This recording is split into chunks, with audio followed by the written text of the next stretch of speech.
So, Deadwood, episode 16, Requiem For A Gleet. Oh, a bit like Jules' Boot is Made For Walking, an amazing episode of television with an awful, awful title. Plus, it's technically a spoiler. It is, yeah. It's a spoiler for the event of the episode. If you thought Al was going to die, you'd have rated that and thought, oh, what on earth? No. It's soon you know what Gleet is. Yes. Yeah. So, why don't you explain the events of Requiem For A Gleet? Of course. At the centre of it, you've got Al struggling with his illness from kidney stones. The doc contemplates a basically potentially life or death surgery, most likely death surgery, and Al ends up peeing the kidney stones out himself. Yes. In a brutal sequence. In a horrifying sequence, yes. Yep. What else happens? Francis Walcott, the prostitute that Francis Walcott's obsessed with, finally comes into camp. And he is as strange and bizarre with her as he is with any other. Well, he creams his pants when they have a discussion about the gods of Atlantis. It's like a scene in American Pie. Yes. So that happens. Very, very obvious that something truly horrible is going to happen very, very soon with that. Yes. He seems to be completely unable even to be a human being. Yeah. He just walks around completely effectless. He can't let anyone touch him. He's an island rather than a part of this community. Which is the reason why he is the villain. Yes. In many ways. Alma completely cuts ties with Mrs. Featherbottom. Her name is Mrs. Ringhausen, not Mrs. Ringhausen. Mrs. Ringhausen. No, just Mrs. Ringhausen. But they say it as in Mrs. Ringhausen. But it's Miss is Ringhausen, not Mrs. Ringhausen. Yes, because she's not married, so. No. Yeah, so Miss is Ringhausen. And in one of the standout scenes of the episode, Alma says to EB that she's going to buy his hotel. Oh yeah, that was great. Yeah. Yes. Because EB's trying to do like a counter offer. You know, she's trying to spread rumours that the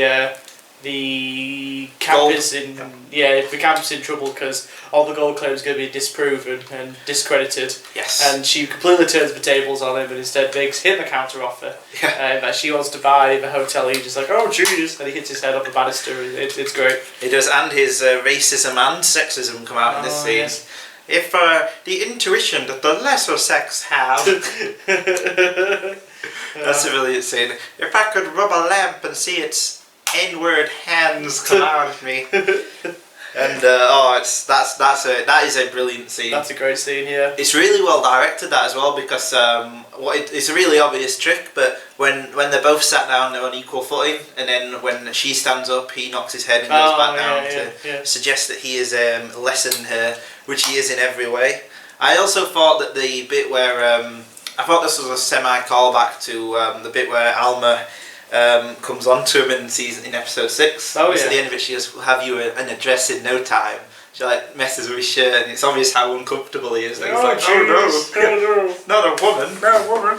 Yes. Very interesting, me. And the only other thing that'll come into play later is the arrival of Hugo Jarry. Oh yeah. The congressman, I believe, of Yankton. Basically, the plot machinations with Al in the first episode and Hugo Jarry now is Yankton, the Black Hills, which is where Deadwood is, have no official standing. They haven't got any representatives. This is why I think it's really difficult to actually follow this plotline.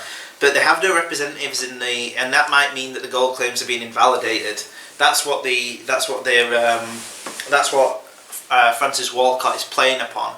The fact that these gold claims, when it becomes part of America, might be invalidated, and Hugo Jarry is there to ascertain that. But that doesn't really matter. It's not a big part of the show at this point. So, what did you think of Requiem For A Gleet? Requiem For A Gleet. Yes. Requiem For A Gleet was another fantastic episode. It was just classic scene after classic scene. You had the brilliant EB scene, the Francis Walcott scene. The standout of the episode is obviously the bit where he pisses the kidney stone out. That's great, yeah. Yes. One of the most visceral, horrifying medical scenes ever. Ever, yeah. Yes. He also felt really weird stuff with Dan Doherty. Yeah. With the guy with no ears. Oh yeah. That was kind of odd. That was well. The idea is that guy is trying to see Al to make a business. It's to show that Dan can't be a leader because he's trying to like basically do an Al type scheme of selling him this convoluted scheme, but Dan can't. He can't deal with it because he, unlike Al, he's unable to keep all these different things in his head. He's more of a brute. He even admits, he even says when he's talking to Will, he's not as smart as Al. Oh yeah. So he gets so wound up he just kills him. And it's to show like basically the episode is almost about the absence of Al. Yes. If Al wasn't here, absence of Aldo. Absence of Aldo. But if Al wasn't there, pretty much the whole thing would just go to shit. Yeah. Dan can't lead anything. Trixie's miserable about him. The Doc is a mess on the even assumption that he might accidentally kill Al. Yeah. They even say they're going to burn the gem rather than have Sai on it. Oh yeah, that's really good. Yeah. That was a great scene.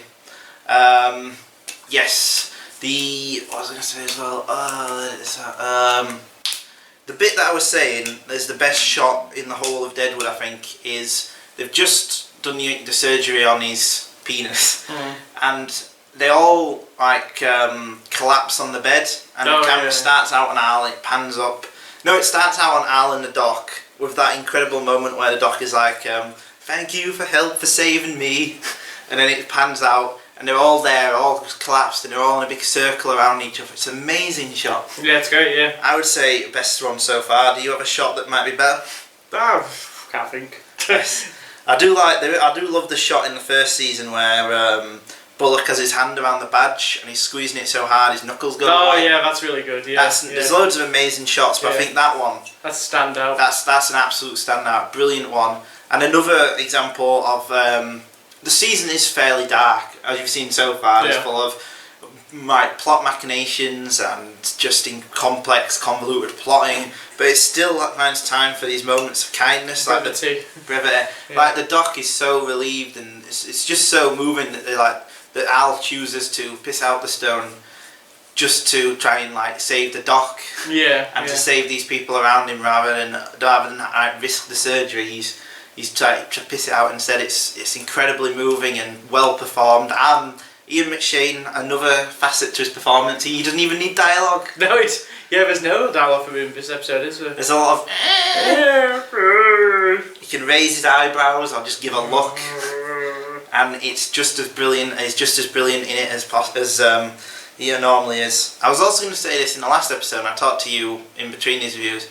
It's pretty good, isn't it, for a show where basically in the first season a lot of people talked about Ian McShane's performance and about Al and what cool character he was, and to sideline him pretty much for first four. He's in the first one a lot, but even then he's like a side character for Seth. Seth really controls that. For him to have barely done anything over the last two episodes, he's done nothing but lay on the floor and take a piss. Yeah, that's it. Yeah, it's really ballsy move, isn't it? Definitely, yeah. And it also exemplifies that the show is more about community. The main character is Deadwood, not Al Swidgen.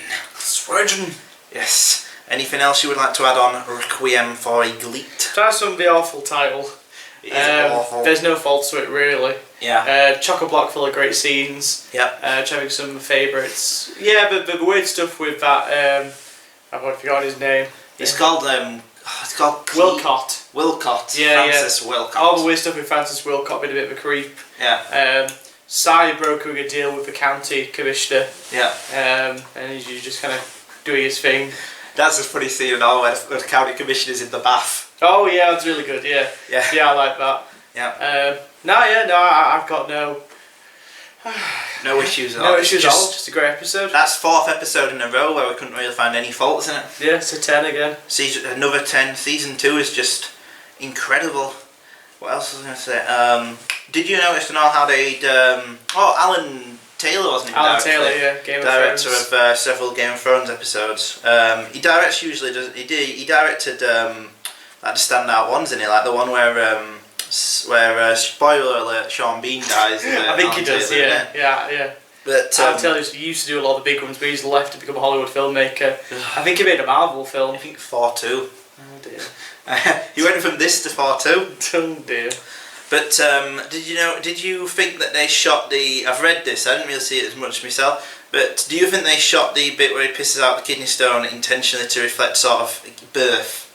Because he stood up and then you see it all, obviously, like blood pours out of him and he like falls backwards. And I've heard an interpretation where it's meant to symbolise him getting rid of sort of the evil within Al. Because he's more warm after this, and character spoiler alert, sort of, but he seems warmer after this, and it seems to bring a cooler, more philosophical Al. Okay. So I've heard that, like, obviously in the first season he is like a horrible, horrible character, but now he's done that act of kindness, he saved the doc, and that's sort of like symbolically him pissing out the evil within him as well as... out the evil, yeah. Yes. I could see it as being read that way, maybe going it's like childbirth is a bit much. That's what, yeah. I think that's overdoing it. I think washing out maybe, obviously I don't know what happens to Al later. Yeah. But washing out the evil from inside of him, yeah, that makes sense, visually it makes sense, but yeah. I think evoking childbirth is a bit much. Yes, I do as well. So yes, another fucking amazing episode full of brilliant moments, brilliant lines. Standout line for me is the Ellsworth one. I can't remember it word for word because it's so complex, but it's like the one where he's like, God salted the earth wherever gold went, rumour would follow. But unfortunately he didn't do it. Vice versa is essentially the meaning of that phrase. It's pretty funny because we're watching the British DVDs and they all have a quote when you click on the episode. And for some reason the one for this is just something terrible is going to happen. That's not like the best quote in the episode by far. Not at all, yeah, not at all. No. But yeah, another great episode. One that utilises the side cast. Not a lot of Bullock either. No Bullock. No, not much. Bullock has a scene with his wife. We can get to see more of the fact that he's quite cold towards his wife, and they have sort of well, obviously it's a marriage of convenience. But It's a marriage of convenience. She did call him Seth for the first time. Oh yeah, I noticed that. Yeah, because I always call it like Mr. Bullock. Mr. Bullock, yeah. Mr. Bullock. Yes. And that's it. Yeah, but yeah, another incredible episode, and so next time we have complications, formerly difficulties. From what I remember, another classic episode, followed by something very expensive, which is another standout of season 2. Where would you rate this in the 3 episodes you've seen of season 2 so far? Or do you think they're all just same quality? There's no real... No, probably similar quality, but... I think this is the least enjoyable one. I think so, yeah. It's so sombre and that scene is hard to watch. Yeah. But obviously it's still a masterpiece. Still it's the least enjoyable out of them, but... Yeah. Still great. Yes. Yeah. Yes. Do you think that the show could go on without Al? Because obviously Al in this is ill. He obviously lives because the show needs to have Al. I don't know. Yeah. It's hard to say. It's hard to say with these kind of things. Yeah. He's just an integral part of the show. He's a guiding force, isn't he? Yeah, he's a guiding force of the show. It's kind of hard to get rid of that figure. I don't think maybe it could. Like again though, with this and all, like with the Ellsworth scene, he comes back and everyone's selling off their gold claims. If Al wasn't ill and was at his full faculties, he would see what was going on and likely be able to stop it. So again, it's showing about how fate and just this one event, the fact he has a kidney stone, doesn't just reverberate with Al, it reverberates throughout the whole town. Oh, yeah. Al's illness, in many ways, is what's causing... No, it's not obviously causing it, but it's what's causing the inability to stop it. It's harbouring these people that try to take advantage, And that's also why the EB scenes are so good. Because EB is obviously a horrible spineless character, but he's in the scene with Richardson, he seems to have some self-awareness that without Al he's basically nothing. Yeah. Like without Al he's just letting Francis Wilcott bully him and like and tell him what to do. But yes, amazing episode. Stay tuned for complications, formerly difficulties.